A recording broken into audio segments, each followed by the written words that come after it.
राजकारण, social media आणि racing track ही तिन्ही क्षेत्र एका व्यक्तीला जोडू शकतात का? आज भाजपच्या राजकारणात अशीच एक धक्कादायक आणि चर्चेत असलेली एंट्री झाली आहे.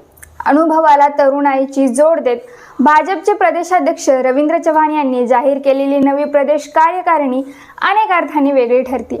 यूट्यूबर, सामाजिक कार्यकर्ता आणि आंतरराष्ट्रीय कार्यसर असलेला एक तरुण आता थेट भाजप युवा मोर्चाची धुरा सांभाळणार आहे. हा निर्णय का महत्त्वाचा आहे? या नियुक्तीमागचं राजकीय गणित काय आहे? हे सगळं जाणून घेण्यासाठी हा व्हिडिओ शेवटपर्यंत नक्की पहा. राज्याच्या राजकारणात आज एक महत्त्वाची घडामोड घडली आहे. रवींद्र चव्हाण यांनी भाजपची नवी प्रदेश कार्यकारिणी जाहीर केली असून या कार्यकारिणीत अनेक नवे चेहरे आणि महत्त्वाचे बदल पाहायला मिळत आहेत. प्रदेशाध्यक्ष पदाची जबाबदारी स्वीकारल्यानंतर बराच काळ नव्या कार्यकारिणीची घोषणा रखडली होती.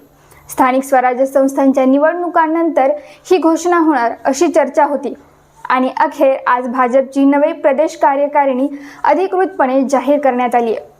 या नव्या कार्यकारिणीत अनुभवासोबतच नव्या चेहऱ्यांना संधी देण्यावर भर देण्यात आला आहे.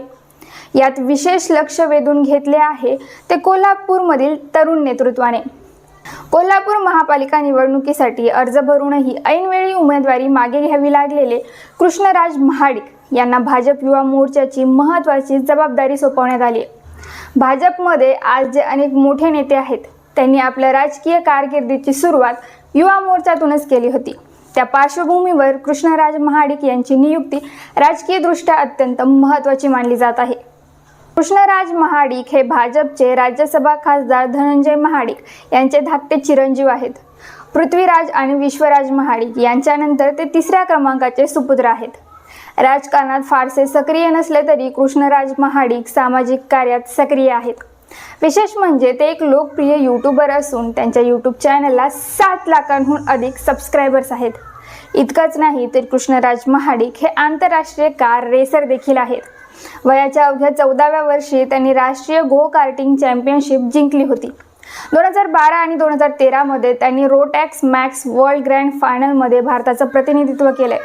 एकीकडे अनुभव तर दुसरीकडे तरुणाई. रवींद्र चव्हाण यांच्या नव्या प्रदेश कार्यकारिणीत भाजपचा आगामी राजकीय रोडमॅप स्पष्टपणे दिसतोय. आता या नव्या टीममधून कोणते नवे नेतृत्व पुढे येते याकडे संपूर्ण राज्याचे लक्ष लागले आहे. महाराष्ट्रातील अशाच राजकीय घडामोडी जाणून घेण्यासाठी आझाद मराठी यूट्यूब चॅनलला सबस्क्राईब करा आणि व्हिडिओ आवडला असेल तर लाईक आणि शेअर करायला विसरू नका.